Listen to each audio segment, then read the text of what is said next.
ఓం శాంతి. ఈరోజు Murali date 19 March 2025. బాబా చెప్తున్నారు, మధురమైన పిల్లలు, మీరు పాత ప్రపంచం, పాత శరీరం నుండి జీవించే ఉండే మరణించి ఇంటికి వెళ్ళాలి. అందువలన దేహాభిమానం వదిలి దేహీ అభిమానులు కావండి. ఈరోజు ప్రశ్న: మంచి మంచి పురుషార్థి పిల్లల గుర్తులు ఏవి? జవాబు: వారు అమృత వేళలో లేచి దేహీ అభిమానులుగా ఉండే అభ్యాసం చేస్తారు. ఒక్క తండ్రిని మాత్రమే స్మృతి చేసే పురుషార్థం చేస్తారు. వారికి ఏ ఇతర దేహదారుల గుర్తు రాకుండా నిరంతరం తండ్రిని 84 జన్మల చక్రంను స్మృతి చేస్తూ ఉండాలనే లక్ష్యం ఉంటుంది. ఇలా ఉంటే ఓహో సౌభాగ్యం అని అంటారు. ఓం శాంతి. ఇప్పుడు పిల్లలైన మీరు జీవించి ఉండే మరణించారు. ఎలా మరణించారు? దేహాభిమానాన్ని వదిలేస్తే మిగిలింది ఆత్మ మాత్రమే. శరీరం అయితే సమాప్తమైపోతుంది, ఆత్మ మరణించదు. జీవించి ఉండే స్వయాన్ని ఆత్మగా భావించి పరంపిత పరమాత్మతో యోగం జోడించటం వలన ఆత్మ పవిత్రమైపోతుందని తండ్రి చెప్తున్నారు. ఆత్మ ఎంతవరకు పూర్తిగా పవిత్రంగా అవ్వదో అంతవరకు పవిత్రమైన శరీరం లభించదు. ఆత్మ పవిత్రమైతే ఈ పాత శరీరం దానంతటికదే వదిలిపోతుంది. ఎలాగైతే సర్పానికి దాని కుబుసం ఆటోమేటిక్గా ఉండిపోతుందో, దానిపై మమకారం నశిస్తుందో, ఆ విధంగా శరీరం ఊడిపోతుంది.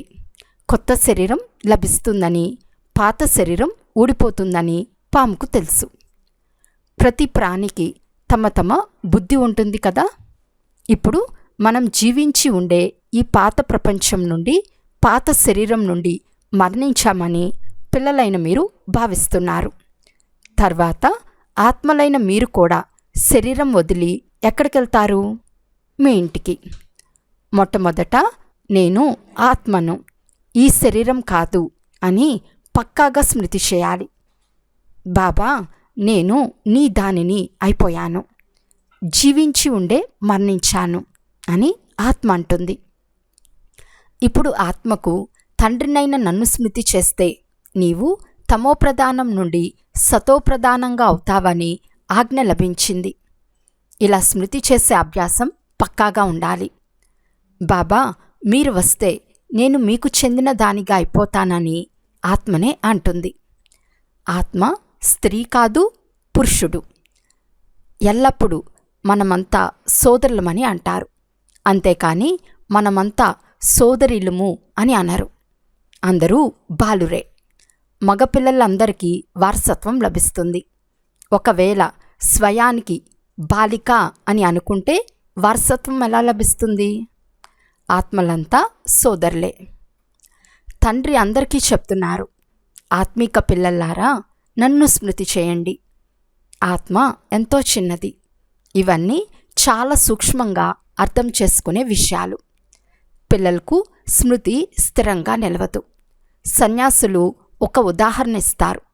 నేను గేదెను అంటూ జపిస్తే గేదెగా అయిపోతాడు. నిషానికి గేదెగా ఎవ్వరూ అవ్వరు. తండ్రి స్వయాన్ని ఆత్మగా భావించమని చెప్తున్నారు. ఈ ఆత్మ పరమాత్మల జ్ఞానం ఎవ్వరికీ లేదు. అందుకే ఇటువంటి మాటలు అంటూ ఉంటారు. ఇప్పుడు మీరు దేహీ అభిమానులు కావాలి. మనమంతా ఆత్మలము. ఈ పాత శరీరాన్ని వదిలి మనం కొత్త శరీరాన్ని తీసుకోవాలి.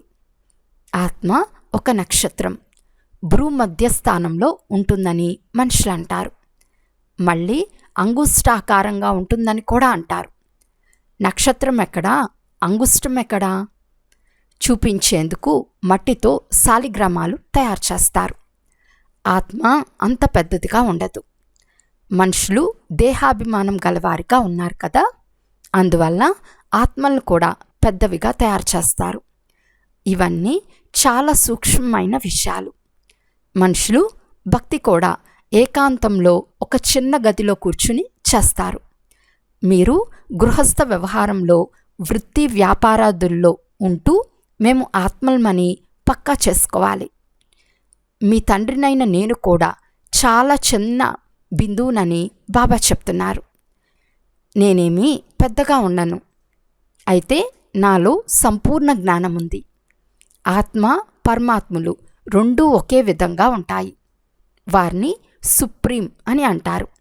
ఇది కూడా డ్రామాలో నిర్ణయించబడిందని అంటున్నారు. తండ్రి అంటున్నారు, నేను అమరుడును కాకుంటే మిమ్మల్ని ఎలా పావనంగా చేస్తాను? మధురమైన పిల్లలు అని ఎలా పిలుస్తాను? సర్వము నిర్వహించేది ఆత్మయే. తండ్రి వచ్చి దేహీ అభిమానులుగా చేస్తున్నారు. శ్రమంతా ఇందులోనే ఉంది. తండ్రి అంటున్నారు, నన్ను స్మృతి చేయండి, ఇతరులెవ్వరినీ స్మృతి చేయకండి. ప్రపంచంలో యోగులైతే అనేక మంది ఉన్నారు. కన్యకు వివాహం నిశ్చయమైతే కాబోయే పతితో యోగం చేస్తుంది కదా. అంతకుముందు యోగం ఉండదు. పతిని చూసిన వెంటనే అతని స్మృతిలో ఉంటుంది. ఇప్పుడు తండ్రి చెప్తున్నారు, నన్నొక్కరినే స్మృతి చేయండి. దీన్ని చాలా బాగా అభ్యాసం చేయాలి. మంచి మంచి పురుషార్థం చేసే పిల్లలు అమృతవేళలో లేచి దేహీ అభిమానులుగా ఉండే అభ్యాసం చేస్తారు. భక్తి కూడా ఉదయమే చేస్తారు కదా. వారి వారి ఇష్టదైవులను స్మృతి చేస్తారు. హనుమంతుణ్ణి కూడా ఎంతగానో పూజిస్తారు. కానీ అతడెవరో ఏమాత్రం తెలియదు. తండ్రి వచ్చి అర్థం చేస్తున్నారు, మీది వానర బుద్ధి వల్లే అయిపోయింది, అంటే కోతి బుద్ధి వల్లే అయిపోయింది. ఇప్పుడు మళ్ళీ మీరు దేవతలుగా అవుతారు. ఇది పతితమైన తమో ప్రధాన ప్రపంచం. ఇప్పుడు మీరు అనంతమైన తండ్రి వద్దకు వచ్చారు. నేను పునర్జన్మరహితుణ్ణు. ఈ శరీరం ఈ దాదాది. నాకు శారీరక పేరు ఏదీ లేదు, ఎందుకంటే నాకు శరీరమే లేదు. నా పేరే కళ్యాణకారి శివుడు. కళ్యాణకారుడైన శివబాబా వచ్చి నరకాన్ని స్వర్గంగా చేస్తారని పిల్లలైన మీకు తెలుసు. ఎంతో గొప్ప కళ్యాణం చేస్తారు. నరకాన్ని పూర్తిగా వినాశనం చేయిస్తారు. ఇప్పుడు ప్రజాపిత బ్రహ్మ ద్వారా స్థాపన జరుగుతూ ఉంది. వీరు ప్రజాపిత బ్రహ్మ ముఖవంశావళి. లేస్తూ కూర్చుంటూ తిరుగుతూ ఒకరికొకరు మన్మనా భవ అని గమనమిప్పించుకోవాలి. నన్ను స్మృతి చేస్తే వికర్మలు వినాశనమవుతాయని తండ్రి చెప్తున్నారు. పతిత పావనుడు ఆ ఒక్క తండ్రే కదా. వారు పొరపాటుగా భగవాను వాచకు బదులు కృష్ణ భగవాను వాచ అని రాసేశారు. భగవంతుడు నిరాకారుడు. వారిని పరంపిత పరమాత్ముడని అంటారు. వారి పేరు శివుడు. శివుణ్ణి పూజ కూడా చాలామంది చేస్తారు. శివకాశి శివకాశి అంటూ ఉంటారు. భక్తి మార్గంలో అనేక ప్రకారాల పేర్లు ఉంచేశారు. సంపాదన కొరకు అనేక మందిరాలు నిర్మించారు. వారి అసలు పేరు శివుడు. సోమనాథుడు సోమరసాన్ని తాపిస్తారు. జ్ఞానధనంను ఇస్తారు. పూజారులుగా అయినప్పుడు వారి మందిరాలను నిర్మించేందుకు చాలా ఖర్చు చేస్తారు. ఎందుకంటే సోమరసంను ఇచ్చారు, అంటే జ్ఞానామృతంను ఇచ్చారు కదా. సోమనాథునితో పాటు సోమనాథిని కూడా ఉంటుంది. యథారాజ రాణి తదా ప్రజ. అందరూ సోమనాథులు. అందరూ సోమనాథులు సోమనాథునిలే. మీరు బంగారు ప్రపంచంలోకి వెళ్తారు. అక్కడ బంగారు ఇటుకలు ఉంటాయి. గోడలు బంగారు ఇటుకలతోనే నిర్మిస్తారు. చాలా బంగారం ఉంటుంది. అందుకే దాన్ని బంగారు ప్రపంచమని అంటారు. ఇది రాళ్ల ప్రపంచం, ఇనుప ప్రపంచం. స్వర్గం పేరు వింటూనే నోట్లో నీరు ఊరుతుంది. విష్ణువు 2 రూపాలు, లక్ష్మీనారాయణులు వేరువేరుగా తయారవుతారు కదా. మీరు విష్ణుపురానికి అధికారులుగా అవుతారు. ఇప్పుడుండేది రావణపురం. తండ్రి అంటున్నారు, కేవలం మీరు స్వయాన్ని ఆత్మగా భావించి తండ్రినైన నన్ను స్మృతి చేయండి. నేను పరంధామంలో ఉంటాను. ఆత్మలైన మీరు కూడా పరంధామంలోనే ఉంటారు. తండ్రి అంటున్నారు, మిమ్మల్ని నేనేమి కష్టపెట్టను. ఇది చాలా సులభమైనది. శత్రువైన రావణుడు మీ ఎదుటనే నిలబడి ఉన్నాడు. విఘ్నాలు కలుగచేస్తాడు. జ్ఞానంలో విఘ్నాలు రావు, స్మృతిలోనే విఘ్నాలు వస్తాయి. మాయ మాటిమాటికి స్మృతిని మరిపింపచేస్తుంది, దేహాభిమానంలోకే తీసుకెళ్తుంది, తండ్రిని స్మృతి చేయనివ్వదు. ఈ యుద్ధం జరుగుతూ ఉంటుంది. మీరు కర్మయోగులని తండ్రి అంటున్నారు. పగలు స్మృతి లేకుంటే రాత్రి కూర్చుని స్మృతి చేయండి. రాత్రి చేయు అభ్యాసం పగలు ఉపయోగపడుతుంది. నిరంతరం స్మృతి ఉండాలి. ఎవరైతే విశ్వానికి అధికారులుగా చేస్తారో ఆ తండ్రిని మనం నిరంతరం స్మృతి చేస్తాము. తండ్రి స్మృతే కాక 84 జన్మల చక్రం కూడా స్మృతి ఉంటే అహో సౌభాగ్యం. ఇతరులకు కూడా వినిపించాలి. సోదరీ సోదరులారా, ఇప్పుడు కలియుగం సమాప్తమై సత్యుగం వస్తుంది. సత్యుగం కొరకు రాజయోగం నేర్పించేందుకు తండ్రి వచ్చారు. కలియుగం తర్వాత సత్యుగం వస్తుంది. ఒక్క తండ్రిని తప్ప ఇతరులెవ్వరినీ స్మృతి చేయరాదు. వానప్రస్థులు సన్యాసుల వద్దకు వెళ్తారు. సన్యాసుల వద్దకు వెళ్ళి వారి సాంగత్యంలోనే ఉంటారు. వానప్రస్థము అంటే అక్కడ మాటలతో అవసరం ఉండదు. ఆత్మ శాంతిగా ఉంటుంది, లీనమవ్వదు. డ్రామా నుండి ఏ పాత్రధారి తప్పించుకోలేరు. ఒక్క తండ్రి తప్ప మరెవ్వరినీ స్మృతి చేయరాదు. ఈ పాత ప్రపంచం వినాశనమైపోతుంది, శ్మశానంగా మారుతుంది కదా. అందువలన చూస్తూ కూడా స్మృతి చేయరాదు. శరీరాన్ని ఎప్పుడైనా గుర్తు చేసుకుంటారా? అందరూ మరణించే ఉన్నారని తండ్రి చెప్తున్నారు. పతితుల నుండి పావనంగా చేసేందుకు నేను వచ్చాను. ఇదంతా సమాప్తమైపోతుంది. బాంబులు మొదలైనవి కూడా తయారు చేస్తున్నారు. చాలా వేగవంతమైనవి, చాలా తీక్ష్ణమైనవి తయారు చేస్తారు. ఇక్కడ కూర్చుని ఎక్కడ గురి పెడితే అక్కడ పడతాయని అంటారు. ఇది మళ్ళీ వినాశనం అవుతుందని నిర్ణయింపబడింది. నూతన ప్రపంచం కొరకు రాజయోగం నేర్పించేందుకు భగవంతుడు వచ్చారు. శాస్త్రాల్లో వర్ణించిన మహాభారత యుద్ధం ఇదే. స్థాపన వినాశన కార్యాల కొరకు స్వయం భగవంతుడే వచ్చారు. చిత్రాలు కూడా స్పష్టంగా ఉన్నాయి. మనం ఇలా తయారవుతామని మీరు సాక్షాత్కారంలో చూశారు.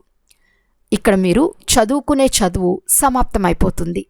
అక్కడ వకీలు, డాక్టర్లు మొదలైన వారి అవసరమే ఉండదు. మీరేమో ఇక్కడి నుండే వారసత్వం తీసుకెళ్తారు. కళలు, నిపుణత కూడా ఇక్కడి నుండే తీసుకెళ్తారు. గృహాలు మొదలైనవి తయారు చేసే ఫస్ట్ క్లాస్ అయిన వారు ఉంటారు. వారు అక్కడ కూడా తయారు చేస్తారు. బజార్లు మొదలైనవి కూడా ఉంటాయి కదా. పనులేమో జరిగిపోతాయి. ఇక్కడ సంపాదించిన తెలివిని అక్కడికి తీసుకెళ్తారు. విజ్ఞానం ద్వారా కూడా మంచి నైపుణ్యం నేర్చుకుంటారు. అదంతా అక్కడ ఉపయోగపడుతుంది. వారు ప్రజల్లోకి వస్తారు. పిల్లలైన మీరు ప్రజల్లోకి రారు. మీరు బాబా మమ్మాల హృదయ సింహాసనాధికారులుగా అయ్యేందుకే వచ్చారు.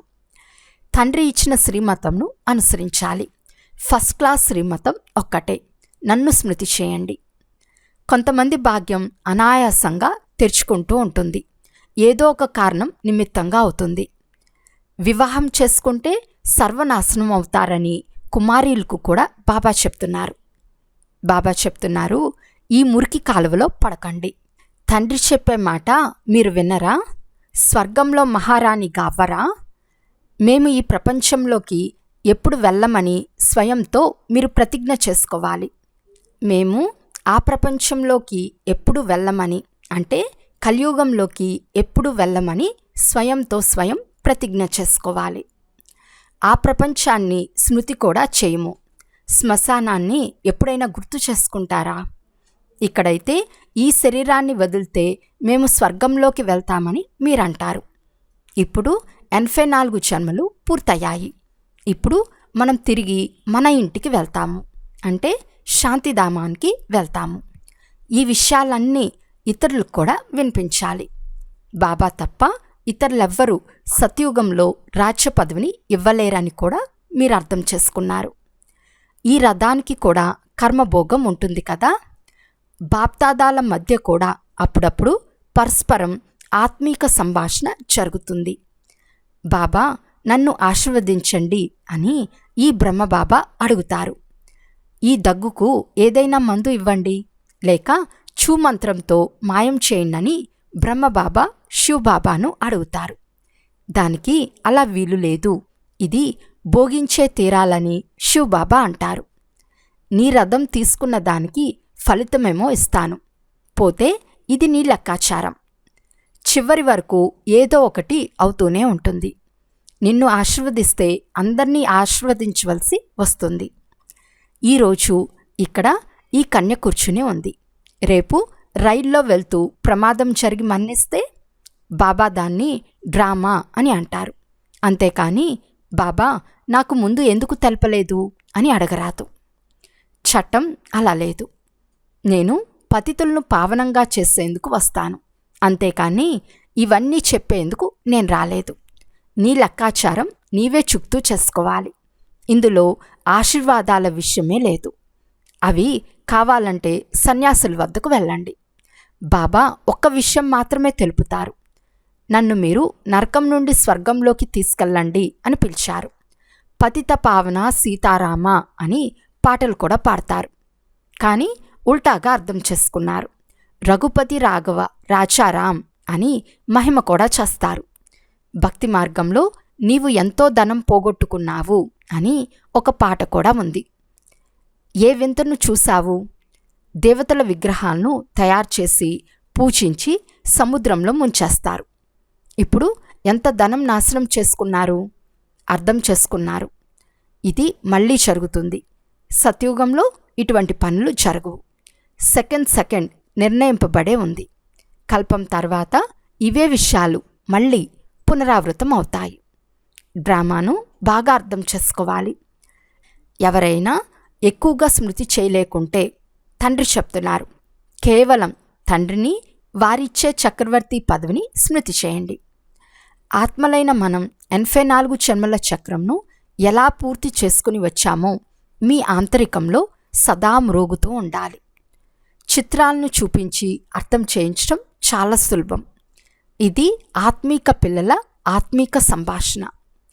తండ్రి పిల్లలతోనే ఆత్మీక సంభాషణ చేస్తారు, ఇతరులెవ్వరితోనూ మాట్లాడరు. తండ్రి చెప్తున్నారు, స్వయాన్ని ఆత్మగా భావించండి. సర్వము నిర్వర్తించేది ఆత్మనే. మీరు 84 జన్మలు తీసుకున్నారని తండ్రి స్మృతినిప్పిస్తున్నారు. మానవ జన్మనే తీసుకున్నారు. తండ్రి ఎలాగైతే వికారాల వశం అవ్వకండని ఆజ్ఞ జారీ చేశారో అదేవిధంగా ఎప్పుడు ఏడవకండి అని కూడా ఆర్డినెన్స్ జారీ చేస్తున్నారు. సత్యత్రేతాయుగాలలో ఎప్పుడూ ఎవ్వరూ ఏడవరు. చిన్నపిల్లలు కూడా ఏడవరు. ఏడ్చేందుకు అనుమతి లేదు. ఆ ప్రపంచమే హర్షితంగా ఉండే ప్రపంచం. అలా ఉండేందుకు అభ్యాసమంతా ఇక్కడే చేయాలి. అచ్చా,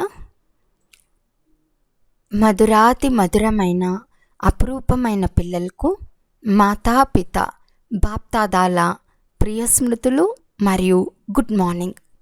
ఆత్మిక పిల్లలకు ఆత్మిక తండ్రి నమస్తే. ఆత్మిక తండ్రికి ఆత్మిక పిల్లల యొక్క ప్రియ స్మృతులు మరియు నమస్తే నమస్తే నమస్తే. ధారణ కొరకు ముఖ్య సారము. ఫస్ట్ పాయింట్, తండ్రి నుండి ఆశీర్వాదాలు అడిగేందుకు బదులు స్మృతి యాత్ర ద్వారా మీ లెక్కాచారాన్ని సమాప్తం చేసుకోవాలి. పావనంగా అయ్యే పురుషార్థం చేయాలి. ఈ డ్రామాను యథార్థంగా అర్థం చేసుకోవాలి. సెకండ్ పాయింట్, ఈ పాత ప్రపంచాన్ని చూస్తున్నా స్మృతి చేయరాదు. కర్మయోగులుగా అవ్వాలి. సదా హర్షితంగా ఉండే అభ్యాసం చేయాలి. ఎప్పుడు ఏడవరాదు. ఈరోజు వరదానము. ప్రవృత్తిలో ఉంటూ నాది అనే దాన్ని త్యాగం చేసే సత్యమైన ట్రస్టీ మాయాజీత్ భవ. ఎలాగైతే మురికిలో క్రిములు జన్మిస్తాయో అలా నాది అనేది వస్తే మాయ అక్కడ జన్మిస్తుంది. మాయాజీతుగా అయ్యే సులభమైన పద్ధతి స్వయాన్ని సదా ట్రస్టీగా భావించండి. బ్రహ్మకుమార్ అంటే ట్రస్టీ. ట్రస్టీగా ఉండేవారికి ఎందులో కూడా మోహం ఉండదు. ఎందుకంటే వారిలో మేరాపన్ అంటే నాది అనే భావన ఉండదు. గృహస్థులమని భావిస్తే మాయ వస్తుంది, ట్రస్టీగా భావిస్తే మాయ పారిపోతుంది.